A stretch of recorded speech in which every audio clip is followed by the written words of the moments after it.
Next, on this episode of The Nice Guys on Business. Can we have a coffee chat? I just want to pick your brains about this. Or how do you do that?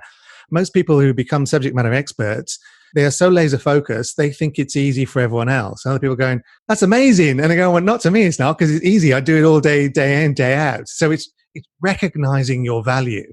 And that's where people struggle. Listen, strange women lying in ponds distributing swords is no basis for a system of government. Supreme executive power derives from a mandate from the masses, not from some farcical aquatic ceremony or the nice guys on business. You know, she turned the nice guys on business into newts. Well, they got better. Go from where you are now to where you could be. Get expert tips to grow your business, to be more productive and more efficient, whether you're trying to build influence, grow your community, or make it rain. Best-selling author of Nice Guys Finish First, Doug Sandler, can lead the way. The Nice Guys on Business is produced by Turnkey Podcast Productions. Now, here's your host, Doug Sandler.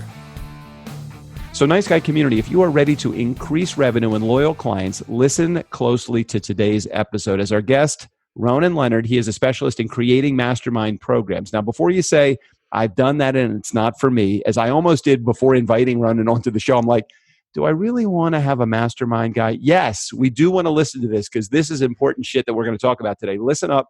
Most self-employed professionals struggle to build their expertise into sustainable revenue and have the impact their skills warrant. Now, Ronan's Return on Intellect framework shows business owners exactly how to package up and sell the most valuable part of their knowledge, creating a whole new revenue stream. Ronan has helped literally hundreds of business owners increase profit and freedom by creating one-to-many programs known as mastermind groups, plus the additional hidden benefit of increasing authority and impact.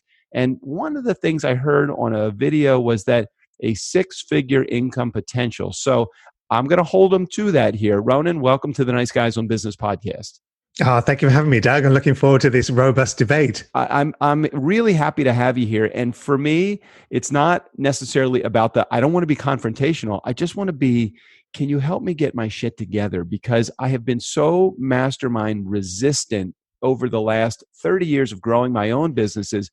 I honestly can tell you, I've never been a part of any long-term mastermind, just the one-day things that I always walk away thinking, how can I charge somebody for that? So let's start with a little bit of your background, and then we'll talk about the makeup of a mastermind and how it works exactly.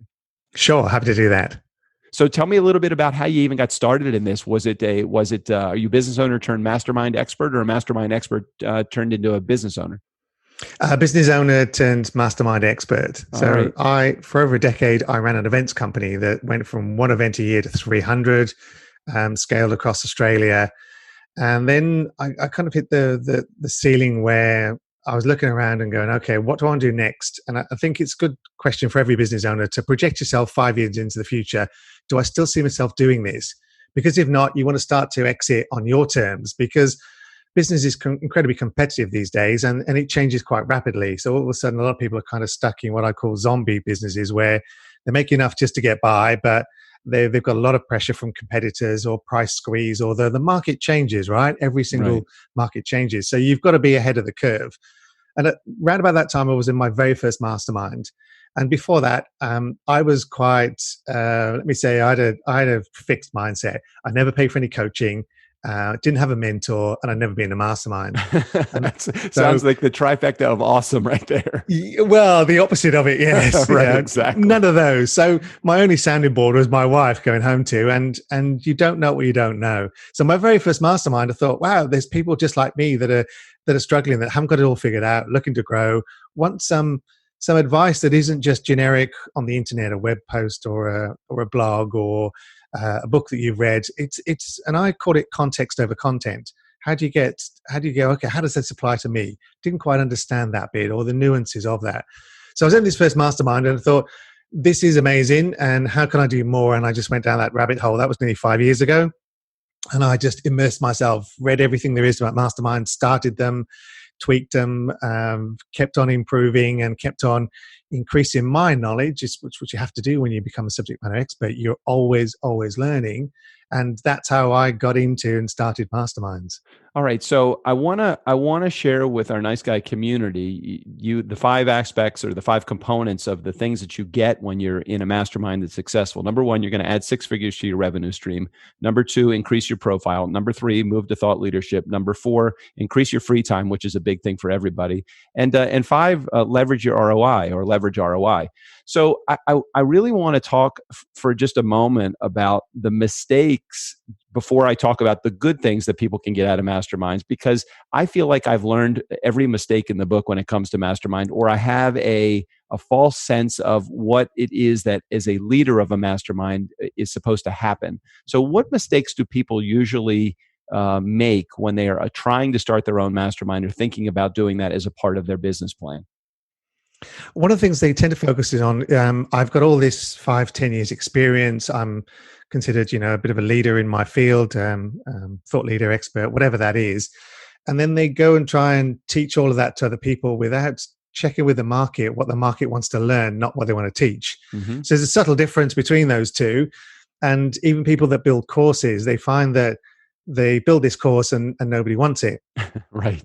Right, I've had my experience with that. Okay, thank you, Doug. They tick that box off right there. Right, I tend to rely upon now what my community is asking me for. So exactly, right, yep. So right. You've already built a community. So that is the first part is to, and a mastermind is a way to build a mini community. Is people already know, like, and trust you.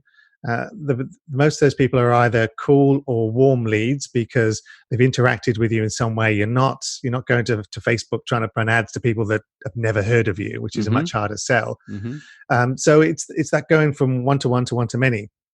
And the idea is that, yes, you let go of your ego a little bit and say, look, I think what I have is really valuable, but let me just test the market first. Are you really interested in this? And a great example is there's a great marketer here in Australia. He went from his basement to $5 million in 3 years. Wow! And he started a course through. He ran it through a magazine called Founder. Which is Founder. Very well known. Yeah. Are you talking about Nathan or somebody else? Nathan Chan. Yeah. So Nathan Chan had this guy called Sabi Subri on his onto Founder magazine, and so they ran this.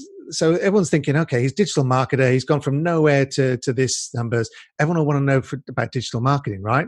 And Nathan Chan talks about this. What it is, they went to the market and said, what's the biggest challenge you have? And they all said, well, it's systems and processes. How do I go from being a freelancer, solopreneur marketer to the systems and processes in place? So he taught not what he did, as in, I got all this great marketing and amazing ads. Everyone wanted to know how to build systems.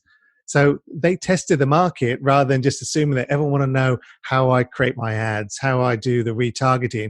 In fact, it was the exact opposite. They wanted to know how to scale from 0 to 3 staff to 5 staff. Wow. So can you see the difference? If he hadn't tested that, he would have most likely built something on his expertise and what he was famous for, but it wasn't what the market wanted. So how do you know that? I mean, I think where like right now, I can play it in a current scenario going on in my life and in my business. And I've never tried to start a mastermind. And then I thought, okay, well, let me figure out what it is exactly that my market wants. And we put together a masterclass, and we have found in doing a free masterclass that people have a specific set of things that they are trying to learn. Do you take what we're teaching in the masterclass or the questions that we've gotten asked in the masterclass, and do you turn that around into a mastermind, or how did? I don't even understand the structure of putting together a mastermind. So maybe we can check in on that for a second. Sure. There's 2 types of masterminds. There's one in a certain amount of time you will learn this. So they're normally quite short. In 6 weeks, I'll show you how to do this. Or it can be ongoing. So a lot of the business, like the coaching types of ones, are ongoing. You've always got limited belief challenges, what have you. But you're on the right path there. With you, once you've already got those common questions, lots of people ask me this, lots of people ask me that. But then the difference between a course and a mastermind is that you are there in a group with these people, and you are giving them that context over content. So they say, look, I understand you talk about this, but how does that apply to me? Or I didn't quite understand that. And what tweaks or shifts do I need? And as the expert, you're able to quickly give them that light bulb moment of where they didn't understand it, where the piece of the puzzle didn't quite fit for them. Some people just don't join the dots immediately. So that's where So hold on. So before you go on, because this is like where my hang up is with a mastermind. I thought that the purpose of a mastermind was to allow the group to solve the problem, not to have you as the leader in the front of the room teaching the class. Which way works most effectively? Well, once you've built up the trust and you've built up the engagement and you get the right people in the group, then absolutely you can leverage other people's intellectual property, their experience, and some of those people within the group will come up with a better answer than even you thought of. So it does take the pressure off you as the host to say, well, it's not all about me. I'm not the guru on the hill. I don't have all the answers. But certainly when you started and there are things that you would be the subject matter expert. So they will look to you for the most part, but one of the things I always say is, I don't care where the best answer comes from in that group. It could come from anybody, as long as the person that is in that group goes, I now get it. I've got the answer I was looking for. I've got an idea that I never had on my own. And that's the power of the mastermind. So I get yes, it's not just you, it's everyone else. I definitely get that. And I think my concern originally was, well, aren't they looking to you? I'm assuming they're paying to be in this mastermind. So aren't they looking to you to be the guider or the bearer of the news that will help solve the problem? Or like you said, do they not care where the answer comes from? Well, if you're getting amazing insights and you're getting unstuck from your problem, you'll remember the person that you're in that group. But there's also these hidden benefits of a mastermind, is that you get to know, like, and trust other people. There's other collaboration opportunities. If you're in the same group of people at a certain level, they're all hungry and driven and striving for the same thing. And if you get the right people, they also love to help other people and collaborate, and that is the true power of a mastermind. Okay, so talk to me about the formulation of a mastermind to begin with. So we have a company, anybody that has a company that's out there, that's in our community, that's listening, and they can solve a specific set of problems, or they have a certain skill set or a certain zone of genius that they work really well within. What's the first step in saying, okay, a mastermind is for me? And by the way, Nice Guy community, I'm going to give you access to Ronan. He has a free mastermind course that is available, and I'll share with you at the end of this episode exactly how you can get a hold of it. I took a look at the course, got a lot of amazing content. I want to try to get a little bit deeper than the content on the course, because I want to tease you into wanting to know enough more about Ronan's programs to take advantage beyond even that course that he has. But he does have a course that will get you off the ground with a mastermind. So talk about the formulation in the beginning of a mastermind, how it works, and where you know that your set of skills actually fits into building that from the ground up. Well, often it's you're getting better results than your competitors. So most people get stuck, certainly when they are dealing with clients one-on-one, when you're in the knowledge economy and you're reliant just on that. You kind of know your competitors, you know the landscape, know the market, and you go, well, I get so much better results. Or your clients tell you, I tried someone else before. So the first off is, are you getting better results than average? Mm-hmm. And do you have that experience? That's the first thing. And then people are constantly picking your brains. What they want to know, can we have a coffee chat? I just want to pick your brains about this. Or how do you do that? Most people who become subject matter experts, they are so laser focused, they think it's easy for everyone else. And other people are going, yeah, that's amazing. And they go, well, not to me, it's not, because it's easy. I do it all day in, day out. Right, so it's recognizing your value. And that's where people struggle. And a mastermind really is no difference from you running a workshop.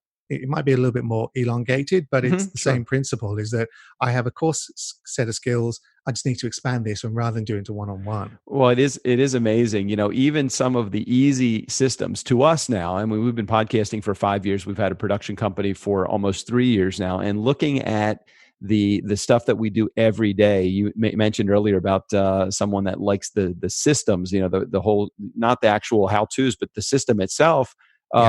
We have this incredible system that we take for granted every day.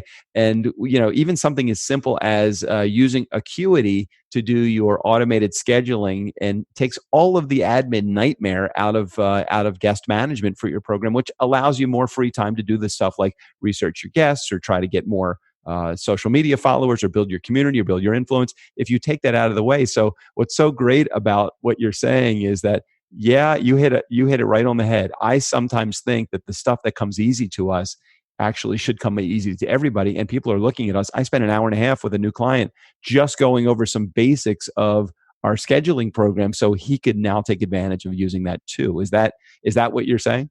Yeah, there's huge amount of value that. If you say, well, normally it might spend you 4 or 5 hours, or you and your team doing that. What if you set this up once and you save 4 hours a week, and you extrapolate that out? How much value is that to you over the next 2-3 years of your podcast? Right. Wow, write the number down. Okay, come in my mastermind, and I'll teach you all that for a 20th of that price. Right. Does that sound like a great deal?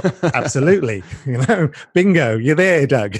All right. So you bring up another valid point. How do you determine what the value, not the value, but what the cost to your participants are? And then how many participants is an ideal number to have within a mastermind?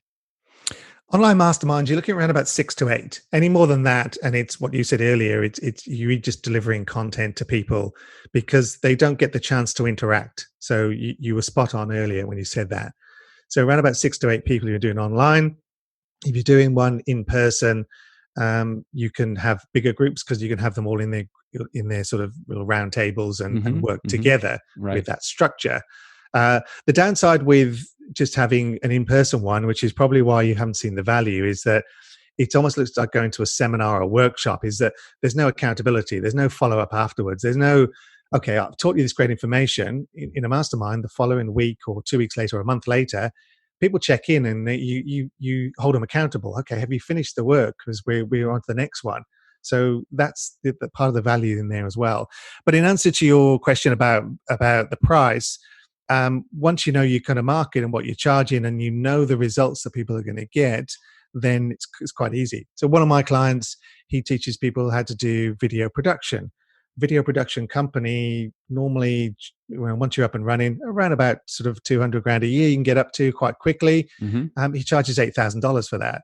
So you say, well, is it worth $8,000 to know exactly how to set up the systems and everything for your video production company, because you're going to have a business that's going to be worth this over the next 4 or 5 years. So you can start to extrapolate out the value.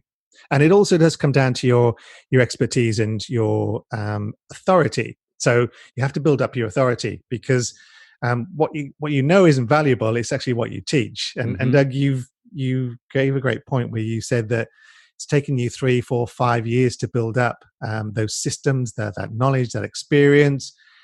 Give that away as a shortcut to somebody. Say, sure, you can do it yourself. It'll just take you another 2-3 years, and you'll probably give up, right? Right. But I'm going to lay the foundation for you, and I'm invested in your success. The thing about a mastermind versus a course is that people buy a course, and the course owner doesn't really get involved. Then they don't care whether you complete it or not. And in fact, the stats are as high as something like 92% of people never complete a course that they've paid good money for. Whereas in a mastermind, as the host, you're keeping them accountable. You're keeping them on track. You're walking them through to ensure that you're practically holding their hand, basically, to ensure that they get the results. Because when they get the results, they become advocates for you, and they then do your marketing for you. I worked with Doug, and he showed me how to podcast, and he showed me all the really smart tricks and hacks and nuances. I got there. You should definitely work with Doug, and that's the value of it. What seems really cool also as you're talking, and I was thinking about, creating raving fans within your mastermind creates more clients that come into the, mastermind attendees, which promotes more joint venture partnerships and collaboration, opportunities within the mastermind, which increases the amount of money that comes into the mastermind, which increases your opportunity. It's like, it is a self-feeding circle of opportunity in there. Do you find the same thing with your groups? Yes, absolutely. It's one of these. I'm going to get a little bit woo-woo here, because people. That's okay. Do it. People talk about there's 2 types of capital. There's physical capital and there's symbolic capital. And most people just focus on the one. How much money have I got in the bank? How much did I turn over this year? And then there's a huge part of this symbolic capital. And you would know this because you're a podcaster. You would know that the relationships you meet, the trust you build, the authority, the connections you have, all of those things isn't necessarily always a tangible money. But you know now that you can connect with, or you can ask someone a favor, or someone knows you will refer you, And that all comes around in that symbolic capital. And that's kind of thing you're building up when you become, other than just I deal with clients one-on-one. I'm creating something that is self-perpetuating, as you said, and just feeds into the increase in authority. And we all know that if you're an authority, people don't haggle for price. Right. If you're just a one-on-one, you're just a solopreneur, or you're just a freelancer, most people will haggle you down. Oh, someone's going to charge more than that. When you're an authority, no one says, well, can you do me a discount? Can I be cheaper? People just go, oh, he's authority. I've seen him online. I've seen the people he's interviewed. I know his connections. I know the level he's at. They're not asking for a discount, and in fact, they charge you more. So you just spiral up and up. There are so many benefits. Oh, there's huge benefits. And I want to go back to something you said earlier that I really want to emphasize. And again, I'll make sure that you guys in our community, Nice Guy community, you have access to Ronan's free course on how to create your own mastermind. We'll make sure we put a link in the show notes for that as well. But one of the things that you mentioned briefly, which is something I talk about all the time, which you can only get through spending a huge amount of time and effort and energy in your podcast, if you're a podcaster, or in your business, if you're a business owner, is over 1,000 episodes, 700 of which have been interviews. The network that I have built has been a huge value and a huge gift to me that I never even thought of. Otherwise, my business is just very transactional. If somebody comes in, they need a podcast coach, we launch a show for them, they pay us X amount of dollars, that's great. But I would rather have a relationship with somebody that comes back over and over and over again. The joint venture partnerships and the collaboration between me and so many of the guests that have come on my show, it's almost like this is a type of mastermind, but it's not really, because we don't have any formal structure to it. I'm beginning to see a little bit more clearly. I oftentimes thought, to move beyond the relationships for a second, I oftentimes thought the more people in the mastermind, the better. And what I heard you say is, hey, 6 to 8 people is probably a really good number to have if you're going to be able to do this. If you want to do this face to face, a little bit more if you're doing it online. Is that true world though? Is that something that can be done? True world, you mean can it be done at that size? 6 to 8. I mean, can you really have that great an impact and make that significant an income on 6 to 8? I was just doing some quick math. If I'm charging 6 to 8,000 and I have 6 to 8 people in the group, I'm making maybe $50,000 to $60,000 more over the course of the year. If that's what I'm charging, is that how much of a time suck is that for me within the mastermind? And can my group go beyond that and still be effective? Well, at that price and that level, you're probably only doing it once a month, and it's probably IP that you know inside out. So got it. So yes, there are group masterminds that are cheaper than that. I know a revenue coach that has 25 people in his group, and he charges $500 a month. Wow. So I wouldn't quite call that a mastermind, and he doesn't. But that is, there is that possibility that if you've got the value and the knowledge, you can teach to groups of people, or you can go small. Like I said, you have a bigger effect when you go smaller. Yeah, go ahead. Sorry. No, you go. Relationships, 100% with that is that we now, all the engagement online is dropping dramatically. In fact, engagement dropped 50% the last 3 years. So more and more people are introducing content, information out there, and yet that trust factor is dropping. So the people that build the relationships like you, Doug, and I, are going to be the ones that, even if the economy slows, that you have this untapped people that leads will still come. You haven't got to rely on Facebook advertising for everything. You've got this huge network that will always pick up the phone when you call, and you can always find money within that network, as well as, deepening those relationships. So 100% I'm with you on that. It's all about relationships. And people go on and on about it all the time. They go, yeah, I kind of know that. But the people that do it, and you said you almost kind of stumbled into it. You didn't even realize that hidden benefit. Right. But it's massive. So tell me a little bit about the other resistance that you're experiencing out there that's other than the resistance that I may have given you. There's people that are in our community that are listening that are saying, yeah, but. What are usually those buts? It's normally that it's people that don't like marketing, I suppose, that don't really see themselves as a marketer. So in really, it's just taking exactly what you know, or parts of it, and just doing that. So it's not even starting a new business. It's always difficult to start a new business, go into a new niche, reinvent yourself, which a lot of people have to do anyway in business, because the frequency and speed of change means that, for example, 20 years ago, when the phrase growth hacker was started by Sean Ellis from Dropbox, I looked on LinkedIn last year. There are now 60,000 people calling themselves a growth hacker. Right? So you become a commodity. You're just another growth hacker. Whereas at the time it was new and inventive. So the huge speed of change. So you do have to. So people that are struggling to think about it is it's mostly in their head of, okay, well, how am I going to sell this to other people? And you're actually selling it to people that are already looking for your service anyway. Right. So it might be a high ticket item and they can't afford that, and they'll buy your one-on-one program, or the other way around. So you're really selling to warm and cool leads rather than cold ones. Mm-hmm. And the second one is you can pretty much try it for almost free. As I said, the very first part what we teach is go out to the market and find what people want and validate your idea, your minimal viable offer, which is lean startup, which is all those things. So rather than you going, okay, I've got to invest all this time, I've got to produce all the videos, I've got to do all the worksheets. No, the very start, all you do is you find that common pain point and you work on that, and people will tell you how valuable it is and you can learn from them. So like anything, your first one will probably suck. Or it'll be, not where you want it to be. But that's the same with business. You start a business, you don't go, well, I'm going to turn over $500,000 this year. You go, okay, well, I start off and I improve and I grow. So it's not going to be perfect the first time. So take the pressure off. And once you kind of know that, then it's going to be much easier for you to start it.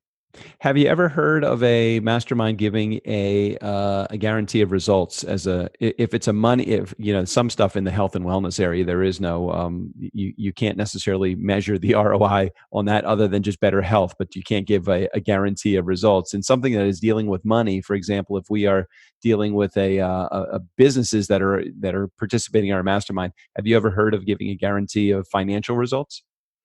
That's a great question, actually, because I've recently had somebody who's partnering up with me in a JV around Masterminds, and he teaches funnels and he gives a guarantee. Very interesting business model. So he charges a certain amount for his funnel, but what he does is he does it in 4 different payments. So he doesn't ask for the big payment up front.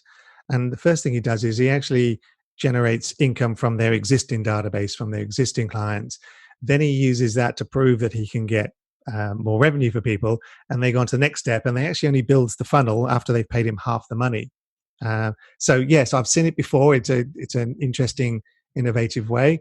Like anything, when you've been an expert and you know your niche and your market and you know your things, if you've seen great results again and again, it's going to be reasonably confident for you to say, let's put some kind of guarantee around that. But the thing with Masterminds is it's a two-way interaction, right? You are there to give them knowledge and experience and hold them accountable, but it's done with you. So they've got to do the work. Yeah, so you have to be a little bit mindful that the guarantee needs to come that they've done the work. Yeah, that's the biggest challenge to try to measure that is somebody could show up for 12 sessions. If you're doing a monthly for a year and you're charging 10 grand for the mastermind, they could show up every month, but not actually do any of the work. And then you're stuck giving the money back because they haven't done anything. So there's got to be some level of accountability from their end. And, you could say, come on, you didn't do any of the work. I haven't seen one email go out for you, or I haven't seen one social media post promoting. Yeah. I think I look at it from a slightly different perspective, because we can attach some definite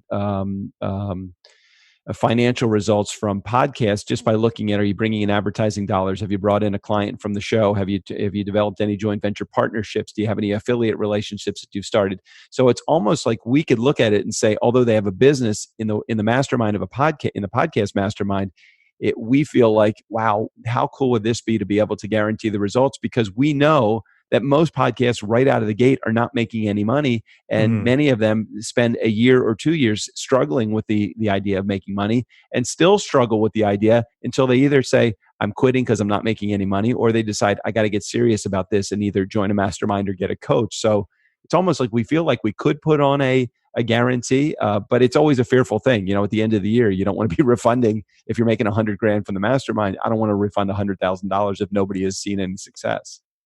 Yeah, you can put some caveats around that. I mean, you're spot on about the podcast thing. I wrote a blog post last year for BuzzFeed, just around revenue for podcasts. And one of the things is I call, 1,000 subscribers for $20 in revenue for the PCM is terrible.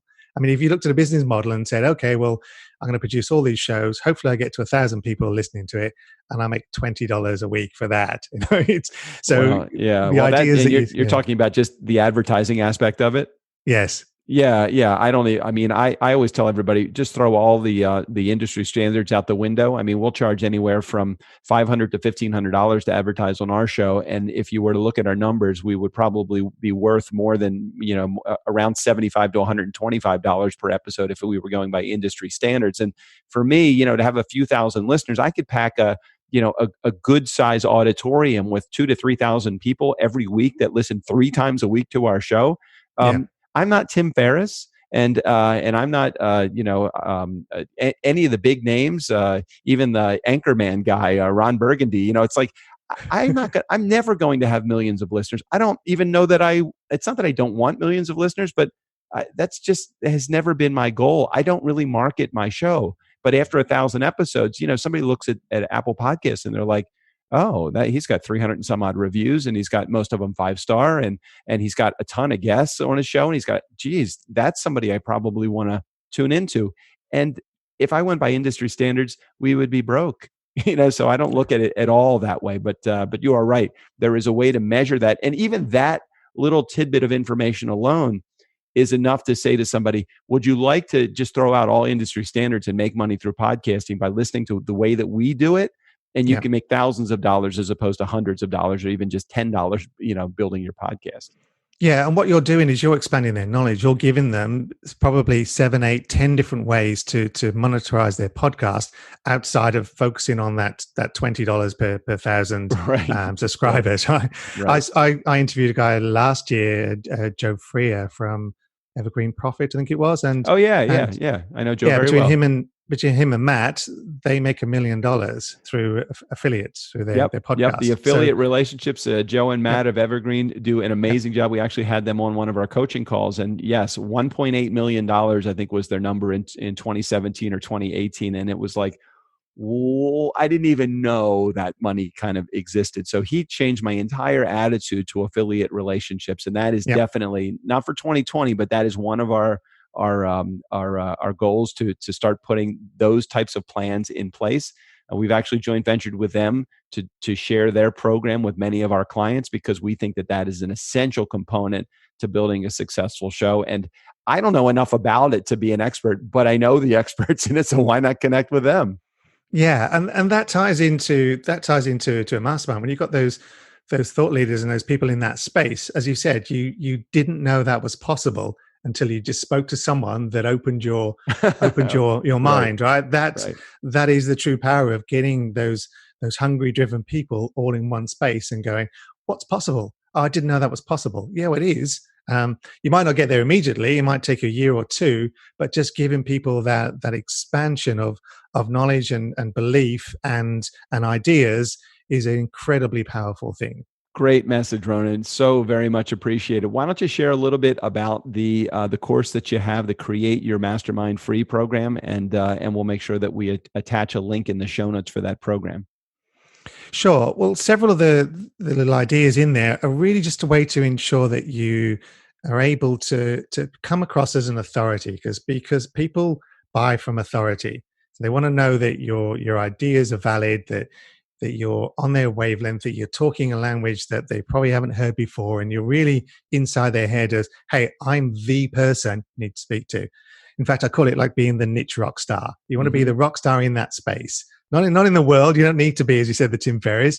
You just want to be the niche rock star in your space, the go-to person. So some of those ideas that I teach in the course is just to get you to start to think about what that looks like to position yourself and how you can go about positioning yourself as the person that people want to speak to and go to. It looks like a fairly simple course. I'm in the Thinkif course right now, and it looks like there's about almost about 30 little modules that are in here, broken down into 3 or 4 little chapters. Very short, easy to read or easy to watch videos from 5 minutes to 18 minutes in length. A bunch of PDFs, downloadable content. I would encourage you, Nice Guy community, as you're doing this. I know I'm going to do this too because I want to check it out. And then stay in touch with Ronan about how the mastermind that we are just now in the process of putting together. And we'll share a little bit more about that as we get down the road too. So, Ronan, thank you for sharing your content and your message and the application of your message to my community. I think you probably have convinced me a little bit more that that masterminding is a way to go. I don't want to be quite as resistant because of this process that we're going through on our own right now in putting this together. But man, I love knowing that how great your timing was, and especially with this month being the month that we actually introduced this to our community. So thanks for sharing everything that you do with our show today. Doug, thanks for having me on, and I really enjoyed sort of some of your pushback and your skepticism. I think we need a bit more of that in the world, right? We need a bit of how does that work? Tell me more. A healthy dose of skepticism, and I definitely want to share your message and what you do and how you do it with my turnkey community also. So we'll make sure we set you up for that show as well. Thanks for being on the Nice Guys Home Business today. Doug, thanks for having me. It's been a pleasure. Nice Guy community, never underestimate the power of nice or the power of a great mastermind. Special thanks to Ronan Leonard. All of his information, including access to his free course on Thinkific, will be right there in the show notes. Steve O'Brien, go ahead and take us out of here. For the Nice Guys on Business, I'm Steve O'Brien. Just when I thought I was out, they pull me back in.